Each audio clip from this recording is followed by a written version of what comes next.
All right. Hi, everyone. My name is Eric. I lead people science research at Glint, which is now a part of LinkedIn. So, what that means is um, I basically take all of the data that Glint has on the state and experiences in the workplace and try and learn and extract trends and ideas about the basically how employees are feeling, what we can do about that, and how we can help people become happier and more successful in their jobs. So, pretty lofty mission, but Glint has a really unique opportunity to provide insight to organizations broadly to help do that. And most recently, with our relationship to LinkedIn, we have some really, really exciting opportunities in the future to help better understand the workforce and how we can support employees in the future of work. So, as we know, the last several months have been really challenging for organizations, and especially so for employees, right? The people make the place. And our direct experiences day to day have changed dramatically over the last 6 months. And we're seeing that bubble up in the kinds of experiences that employees are reporting and the consequences of those experiences. And as organizations and the people who lead or contribute to those organizations, it's really ever more important that we have our finger on the pulse of what's going on. Uh, and there are a few key ways that employees' experiences have changed over the last 6 months. And those are things I'm going to talk to you about today in hopes that when you go back to your own organizations, think about the data and the processes and the changes that you've experienced over the last 6 months and that you will experience over the next 6 months. I hope that some of this inspires you to sort of target your attention to certain areas of employee life that have changed dramatically recently. So, when things started to happen back in March, Glint took a step back and reflected on what we felt we needed to do to support organizations broadly, not just customers, but the workforce at large and the companies that make up that workforce. And we felt when we reflected on our obligation there that we needed to find ways to help employees feel cared for, supported, and committed to the work that they're doing.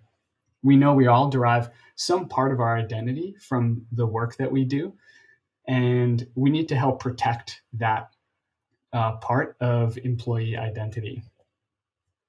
And also, we wanted to make sure that leaders felt equipped and prepared and confident using data to make very fast decisions about this rapidly changing work experience that we were all sort of thrust into not so long ago.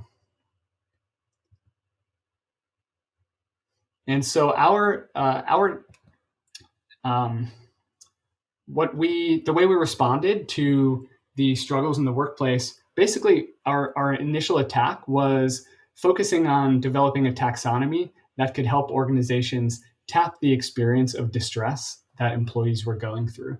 Since we launched that taxonomy of survey items, we've collected over 7 million data points related to really a bunch of concepts that you see listed here on the right. So we had a core set of concepts focused on feeling of support from the organization, confidence and belief that the organization actually cares about your personal well-being, whether you felt well-equipped in terms of resources that you need to get your job done, if you had clarity of prioritization, and something I'm going to talk pretty deeply about today, which is the sense of connection that we feel to our peers, and whether we feel that our organization was trying to promote that sense of connection at a time when we were all feeling quite disconnected from each other.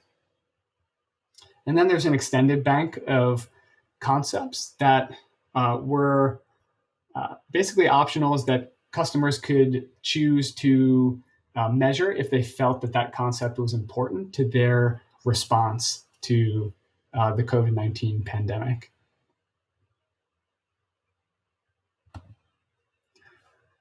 So we've seen three key trends emerge over the last 6 months that I think won't surprise anyone, but we have some just interesting patterns in the data that we'd like to talk about to help illuminate exactly what's going on in the workplace and in really the experiences of certain segments of the workforce.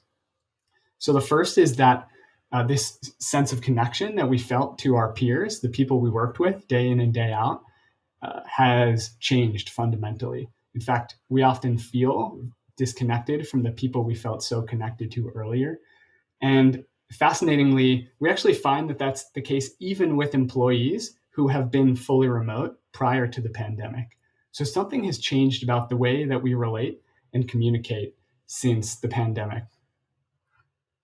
Burnout risk has accelerated. We're seeing signals in our data that I'll talk about that indicate that burnout is on the rise. And we can hone in on specific signals that may help us action those better, or at least understand where to pay attention to help mitigate the risk here. And then naturally, employee sense of stability is quite low. There's a lot of uncertainty. There has been uncertainty, and there will continue to be uncertainty into the future. So let's jump into the first one. Employees are struggling to feel connected to others. This is a really important trend to talk about, because we've actually seen, of the 5 core concepts that we measure, connection, that is this yellow line at the bottom, has seen the most dramatic decline since June. So we can see the 4 concepts above. Everything, or most concepts, have declined a little bit, but connection, or the sense that the organization is supporting our sense of connection as employees, has declined at twice the rate of the next, I think, the concept that saw the next most change. So this is really something we need to be paying special attention to, especially as we know for the foreseeable future, a lot of employees, especially those capable of doing remote work, will likely stay remote to some degree over time, in some cases indefinitely. And as we're seeing, some large organizations are announcing permanent remote work.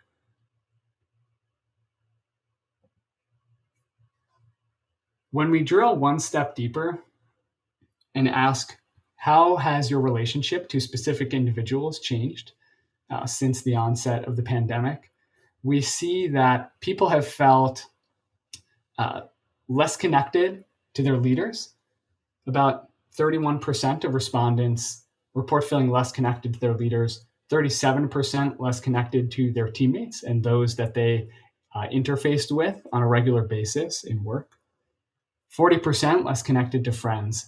The only group that saw a pretty sizable chunk of respondents saying we actually felt more connected to this group was family. Perhaps unsurprising, we're at home, many of us. We've been with our families for quite some time now. And so it's actually, while for some of us it's been an interesting time to forge and reinforce relationships with those we live with and those we're very close with, it's actually made it harder to connect with the people that we do our day-to-day work with. And when part of your identity is wrapped up in your job, the distance you're feeling between those you work with can impact things like your productivity and your happiness at work. So really important to stay abreast of how employees are feeling in terms of their connection, but also click one level deeper and make sure that the employees feel their organizations are doing things to promote connection. So we often stop at the first, like, how do you feel about your relationships with others? But then ask, are we, as your company, your employer, do you feel that we're doing enough to help support you in this area that should be really top of mind at this moment? So I won't go into detail here, but we like to just offer a couple suggestions at 3 different layers of the organization. So at the individual level, asking what are things that I can do to help promote connection? At the manager level, how can I help my team feel more connected to others? And at the organizational level, how do we as a company ensure that we're supporting employees in this way? Now, I just want to mention one example of something we did at Glint, and that is we started a new communication channel. Like at the time, we were using Slack. Now we're on Teams, and we called it PS Connect for People Science Connect. And it was a simple place where we dropped what feels like sort of a fun fact question into the chat, and people would respond to it. Could be something like, "What's your favorite recipe?" or uh, "What's your go-to karaoke song?" And it's funny because I think a common reaction is, "Oh, that feels so forced or so too like icebreakery, sort of unnatural." And actually, the experience has been quite the opposite. So, what can sometimes begin feeling like a contrived exercise, this sort of fun fact question, is actually often a jumping off point for a much more organic conversation, right? Like, I post my favorite recipe about sourdough bread, and in the process, I've discovered 5 other people who have had their sourdough starters going for 5 years or more.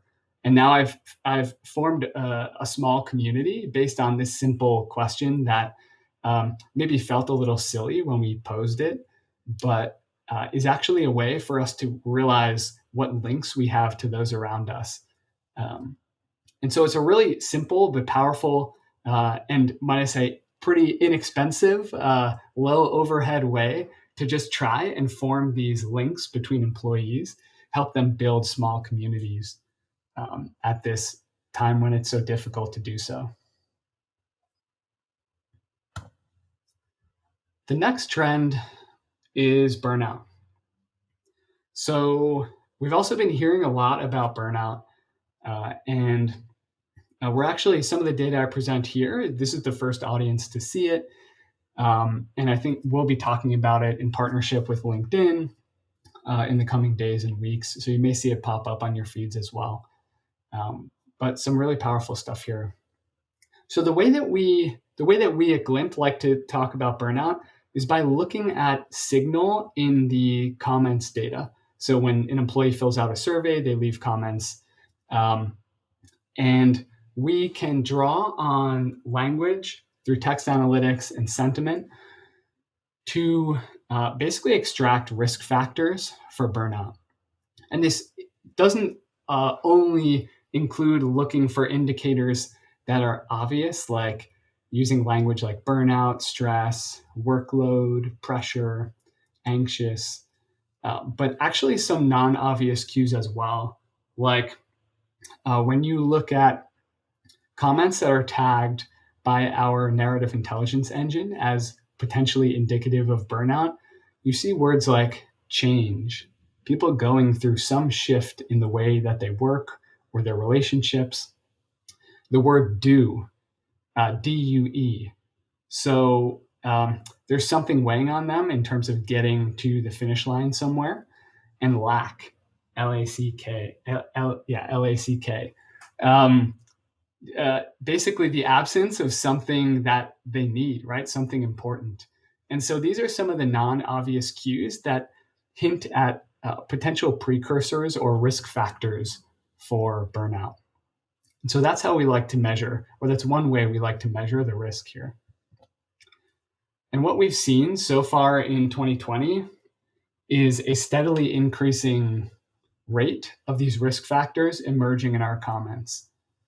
If you look at the January-August timeframe from 2019, the mean rate was 4%. And you can see we basically started our year there, and we've gone steadily up since, beginning in March, as soon as the onset of the pandemic began. We also see, interestingly, managers used to, over the last 2 years, show this seasonal bump during mid-year months, that is May to July, and a bump at the end of the year, November to January. We would see manager risk factor rates go up and then come back down after those 2 time points and level back off with individual contributors. This year, our May to July window, normally that mid-year window when managers we would see the rate go up. We saw everyone went up together. So a couple of things happened there. Like, we know typical processes, procedures, planned events, like maybe performance management, were postponed or put on hold. Things that normally add to a manager's workload were pushed off, but also individual contributors were carrying the same burden that managers were in terms of the change to our work environment and our relationship to work. So, sort of fascinating difference or basically erasure of what was a pretty consistent seasonal trend over the last couple of years. So what factors emerge of drivers of these burnout risk factors? We see companies struggling with work-life balance. Companies rated lower on that show 2.3 times the rate of these risk factors emerging in the data. Companies offering little clear career opportunity, in other words, I'm not sure where I'm going, what my growth path looks like, show almost 3 times the rate. And companies perceived as poor communicators, employees don't trust that they're communicating openly about what's going on and the decisions that are made, show twice the rate of these risk factors. Interestingly, 3/4 of employees, we pulsed a sample of LinkedIn members and found that 76% of respondents reported experiencing at least one of 7 different risk factors over the last month alone. So 41% saying they did feel this sense of disconnection from their peers and their colleagues. 38% felt overwhelmed by their workload. And 35% felt this conflict between work and home. So we're seeing that these risk factors are on the upswing, and really as a result, we're likely to see changes in the actual burnout rate over time. We also see higher rates among smaller companies. Interestingly, they tend to show employees of smaller companies tend to report these risk factors at a greater rate than larger companies. We're not sure why that is yet, but it is a pattern we're seeing that we can click down and explore a little more. So again, we have our 3 sort of layers. Individuals asking, okay, in what ways am I experiencing this stress? How can I support the well-being of my team if I'm a manager? And what is critical right now? What can we already offer as an organization? How can we change or shift what we're doing to help support employees? And then the last trend is this sense of stability. This is a quick one because I think it's clear. We as the workforce are concerned about the stability and security of our jobs. And we also have this sense that we haven't seen the worst of it, or it's not over yet. Organizations are still changing. They're still being impacted by economic forces. And so we're not sure when this may start up again, or if it will, or if it won't. We actually saw a peak in comments related to job security in May, so just a couple months after the onset of the pandemic. And it since came down almost to the level it was at the beginning of the year, prior to the pandemic. And we're going to continue to monitor this as we get a sense of if companies at large are continuing to shape and mold their workforces to adapt to the changing needs of the business and the changing needs of the market. When you look at this cut by industry, we actually see the lowest rates of layoffs and furloughs in finance and the highest rates in recreation and travel. Of course, few people are traveling right now, but almost 50% of employees have a personal relationship to a colleague that was impacted by layoffs or furloughs since March. So that's staggering. That's not just I know of someone who was impacted, someone in my world, but like actually I work with someone who was impacted directly, whose job was changed or lost as a result of broader changes in the company. And then when we ask, how has the loss of that coworker or coworkers impacted the following aspects of your work experience? And we can see the red bars indicate where people reported negative impacts on that item. So if we go down to the bottom, you can see the most negatively impacted aspect of employee work experience was their happiness. Just a really difficult moment to be really happy at work as we're all struggling to figure out how we can. It's our mission to help organizations and managers help employees become more happy at work. And so this is a call to action for us, not just at Glint, but everyone here, to make sure that we're using people data for good, right? Where we're helping to use data to drive action that makes employees happier, feel cared for, and supported. We see right behind that workload. Some of that workload might be impacted by these layoffs and furloughs that, of course, we're seeing workforce wide. These people are reporting those changes to their workload. And then sense of belonging. That's that community, that connection. We need to remember that. These are three critical elements to make sure if we're going through a workforce change, these are the ways that these are the aspects of work experience we want to be hyper focused on to make sure employees feel well taken care of.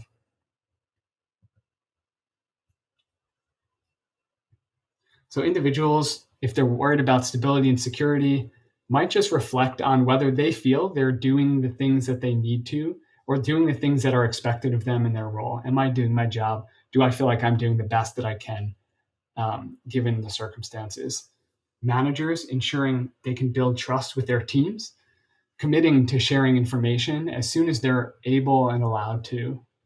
Again, focusing on building a culture of trust. And that culture of trust transcends the manager organization boundary, where the company needs to, if they're making decisions that impact the workforce, explain those decisions, how they were arrived at, and promote a culture of open communication and transparency whenever possible. Help people feel cared for and help them understand why changes and decisions were made that may have impacted them or may impact their peers.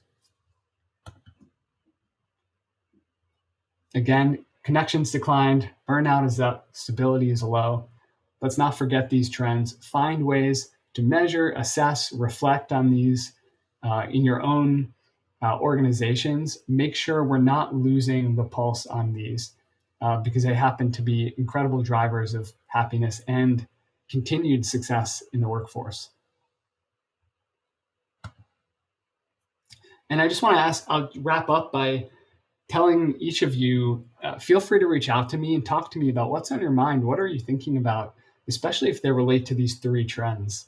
I'd love to hear from you and understand in your own organizations, how are you using data to tap into each of these aspects of employee work experience? And that's what I have for you. Thanks for allowing me to talk to you, and I hope that we can continue the conversation on LinkedIn.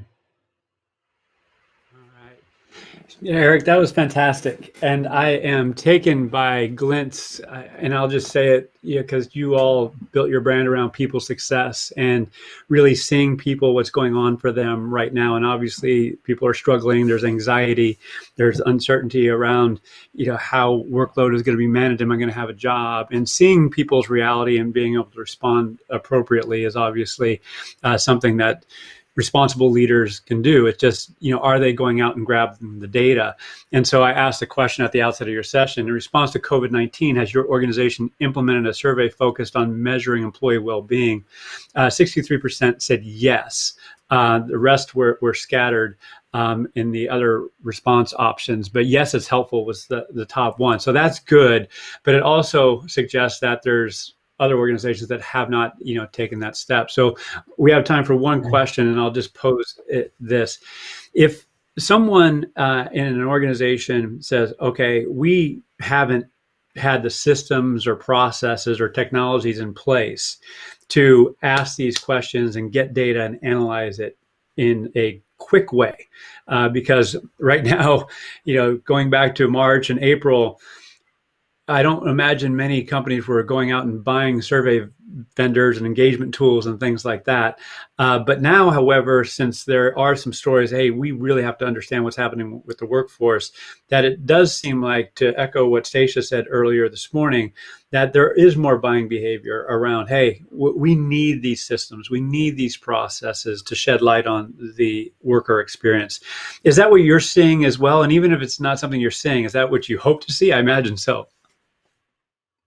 Yeah, we definitely hope that organizations feel empowered to ask their employees how they're doing. We recognize that not every company may have the resource or feel that they have the resources to do that with a technology partner right now. And I'm going to take my Glint hat off for just a moment and really speak from like a people success perspective. You don't have to start with a big tech solution to this problem. This could be as simple as finding a basic forms tool. There are a number of them that offer free basic survey functionality. You won't get the fancy reporting. You may not get the consulting and guidance, but it gets you part of the way there, right? It helps test the pipes of asking employees how they feel. You can take what little you get through this mini form that was free, try and summarize it to the best of your ability, take that to leadership and ask, do you find this valuable? Can you work with me to help us find better tools that will help power our people success efforts here? So start small. It's very common to look at other organizations and think we don't have the money or the time to do that, to do what they're doing. But we should remember, everyone starts somewhere. And so don't underestimate your own ability to start. I certainly echo that sentiment, and super appreciate your humility in offering up that approach, because I believe it to absolutely be true. So again, thank you for sharing. Thank you for being there at Glint and supporting the PAFOW community. So go and visit you and your colleagues at the Glint booth in the expo hall, and we have more from Glint later in the programs. Thanks again, Eric. Really appreciate it. Thanks, Al. Thanks, everyone.